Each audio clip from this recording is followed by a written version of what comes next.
Salut les loupards, j'espère que vous allez bien. Bienvenue sur cette nouvelle vidéo YouTube. Un petit nouveau concept que j'aimerais mettre en place sur YouTube pour alimenter un peu la chaîne. Parce que c'est vrai que je fais des lives, je me déplace beaucoup, mais je fais pas énormément de contenu en ce moment. Alors quand j'essaie de faire des talks, de manière générale, il y a quand même des questions qui reviennent assez fréquemment.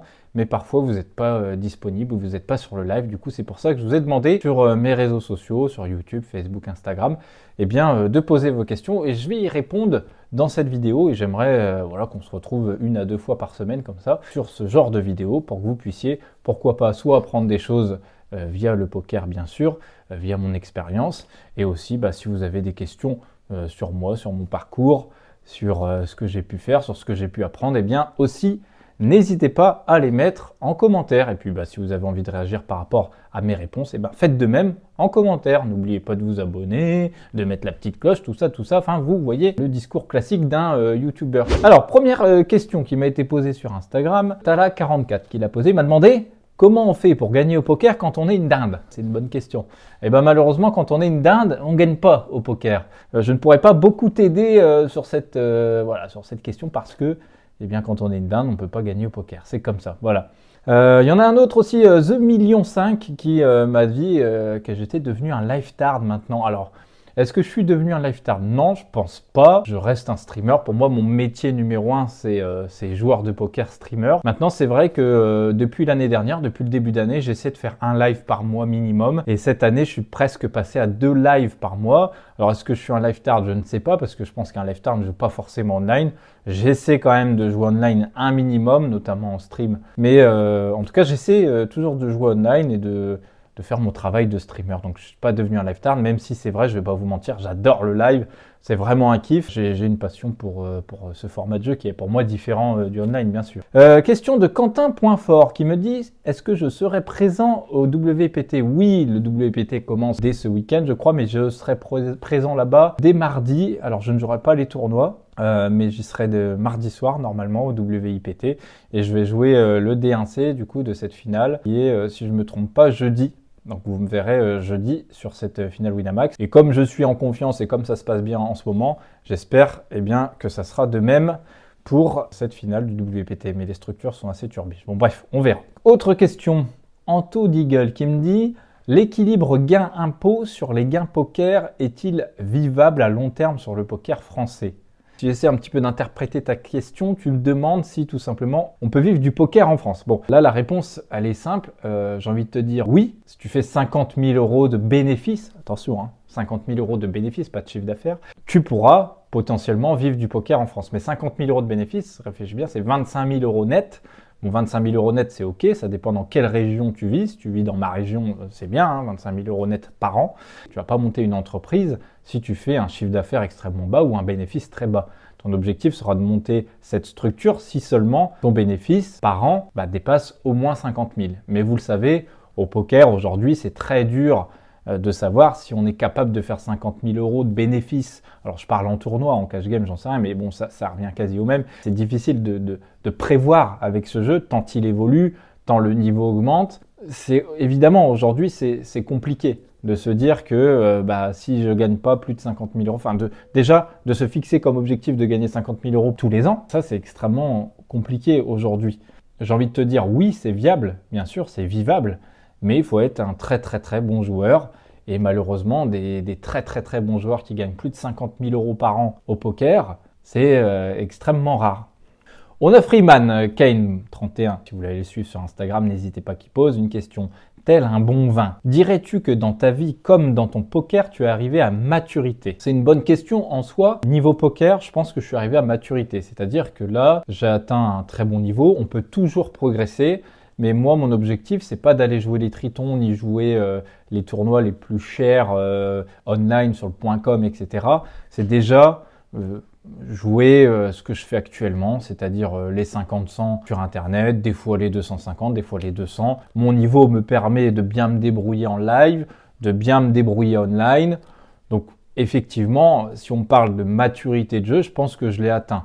Maintenant, je ne connais pas la théorie par cœur, j'en connais les fondamentaux, j'en connais une bonne partie, mais pour le reste, et je trouve que ce que je connais, c'est déjà largement suffisant pour les limites que je joue actuellement. Et donc je suis pas, si tu veux, là dans un optique de me dire, là ce qui manque dans mon jeu c'est de la théorie. Non, je pense que j'en ai pas forcément besoin et c'est pas forcément utile d'apprendre tout ça pour faire évoluer mon jeu. Je trouve que mon jeu là pour l'instant est bon et je continue d'apprendre. Voilà, en fait je suis arrivé à maturité sur certains points. Maintenant ça ne veut pas dire que je ne continue pas d'apprendre parce que le jeu évolue tout le temps. Et dans ma vie personnelle, bah, c'est pareil, hein, c'est topissime, ça se passe bien. J'ai réussi à faire la part des choses. J'ai ma compagne qui m'aide beaucoup dans toutes les tâches du ménage, quoi. Et donc ça, c'est quand je dis du ménage, vous voyez, du foyer. Ça, c'est plutôt cool. Tout se passe bien à ce niveau-là. Quel est le coach ou joueur qui t'a fait vraiment step up, me demande Fab Fitness 06700. En fait, c'est particulier parce que quel joueur, je dirais que c'est mon pote, je vais le citer, il s'appelle Eni, que j'ai rencontré il y a un peu plus d'un an aujourd'hui. Il m'a fait avoir une autre mentalité, il m'a fait comprendre autre chose. On est plutôt vraiment dans une réflexion exploitante, si je puis dire, même si bon, moi, pour moi, il n'y a pas exploitant GTO, c'est un mix un peu des deux, le jeu, mais en tout cas, j'ai complètement dévié de ça. C'est vraiment grâce à lui aujourd'hui, si toutes mes perfs sont arrivées, et c'est grâce à lui aussi que j'ai pu aborder les tournois live d'une autre façon. Avec aussi, je lui fais un petit coucou d'ailleurs, Hugo Dupont, qui m'a permis aussi de faire autre chose, même si tout ça, je l'avais en moi. Il suffisait juste, de rencontrer les bonnes personnes et d'avoir les bons conseils au bon moment. Et après, en termes de coach, bah, j'ai eu Mika Blanco d'Amit, que je salue aussi, et qui m'a fait également progresser au jeu. Mais sachez une chose, c'est que moi je trouve que j'ai beaucoup progressé aussi tout seul, grâce aussi au jeu et grâce à l'expérience du jeu. J'ai beaucoup aussi progressé tout seul. Et c'est pour ça que je m'étais trompé d'ailleurs dans un des réels que j'avais fait où j'avais dit tout le monde peut y arriver pour un tournoi live, en tout cas du moins. Ça c'est une erreur. D'ailleurs il faudrait que je change le réel à cause de ça. Tout le monde ne peut pas y arriver. Il faut aussi avoir au poker une grande capacité d'apprentissage, de se remettre en question, etc. etc. Je réponds à Captain Crab qui me demande travailles-tu ton jeu régulièrement avec GTO Wizard? Eh bien évidemment pas du tout. J'ai complètement arrêté de travailler avec GTO Wizard pour tout ce qui est post-flop, etc. Parce que je trouve que ça ne sert à rien pour moi, bien sûr, encore une fois. J'ai travaillé avec GTO Wizard beaucoup et quand j'ai travaillé avec GTO Wizard, j'ai perdu de l'argent. Voilà, donc j'ai arrêté et je me suis concentré sur une seule chose, c'est réfléchir au spot. Donc juste, je prends mon cerveau et je réfléchis. J'arrête d'aller voir une réponse post-flop d'un ordinateur qui joue contre un autre ordinateur. Et quand j'expose toutes les situations et les arguments, j'essaie de trouver une solution. Ensuite, on a Max Poker 14 qui dit « Quels sont à tes yeux les meilleurs exploits et adaptations à faire en live ?» C'est compliqué de répondre à cette question parce que ça va dépendre toujours des profils. Donc les meilleurs exploits, je dirais que les ISO en Big Blind qui marchent très bien contre les récréatifs parce qu'ils n'ont pas trop de lim trap. Et après, il y a aussi évidemment les overbets qui marchent très très bien aussi en live parce que les gens ont du mal à payer ce genre de mise. Après, là, il n'y a rien qui me vient à l'esprit. Je prends les questions un peu comme ça. Je t'avoue que voilà, c'est les trucs auxquels je pense comme ça. Alors, Poitvin Clément qui me demande, d'après toi, à partir de quelle limite en MTT on peut vivre du poker? Vivre du poker, je pense que tu es obligé de jouer au moins 50 plus. Ton meilleur conseil, nous demande DrawRec75, pour progresser en tournoi quand on manque de temps. Ça va être difficile de progresser rapidement au jeu quand on manque de temps. Donc essaye de jouer, essaye de trouver du contenu sur YouTube, etc. Et après, j'ai envie de te dire, prends un coach, quoi. Peut-être que si tu arrives à caser 1 à 2 heures par semaine avec un coach, ça peut quand même te faire gagner du temps.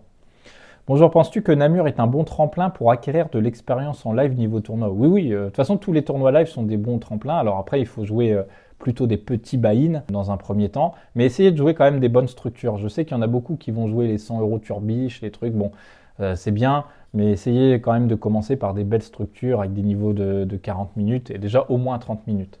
Quand la prochaine house, nous demande Diego? Je ne sais pas, je réfléchis, mais il faut avoir le temps. Comme je me déplace beaucoup en live, je ne me vois pas encore être une semaine et demie à grind des séries. Je pense qu'on a fait le tour. J'avais une question aussi sur Facebook qui me demandait, Grégory, qui me demandait combien de temps tu passes à jouer par semaine. En ce moment, online, pas trop. Je fais peut-être 1 à 2 sessions par semaine, grand max. Et après, en live, je fais 2 semaines, grosso merdo, 10 jours par mois. François nous dit, salut, c'est prévu te concernant la finale WIPT. Bravo pour tes dernières perfs. Alors déjà, merci. Alors, quand est-ce que c'est prévu? Donc, je l'ai dit, ça sera jeudi, le D1C. Je commencerai par ce D1, puisque la veille, j'ai le one time, donc je ne pourrai pas jouer le Battle royal, même si je vous avoue que j'ai bien envie. Voilà, je pense que j'ai répondu à toutes les questions qui m'ont été posées sur Insta et Facebook. J'espère que ça vous a plu, j'espère que je vous ai appris des choses. N'hésitez pas en commentaire si vous avez d'autres questions, j'y répondrai dans une prochaine vidéo. Et sinon, n'oubliez pas de follow mon Instagram et tous mes réseaux sociaux. Et tous les mercredis aussi, n'oubliez pas qu'on se retrouve sur le One Time en direct sur la PMU TV. Donc, restez bien branchés sur mes réseaux. Et puis, n'oubliez pas les pouces, de vous abonner si ça n'a pas été fait. Et puis, on se retrouve très vite pour un prochain, comment on pourrait appeler cette émission, face à Étienne Péker. Tiens, mettez-moi comment on pourrait appeler cette petite FAQ là qu'on fera 1 à 2 fois par semaine, en fonction bien sûr de vous et des questions qui me seront posées. Voilà, puis sinon on se dit à très très vite. Ciao les loupards.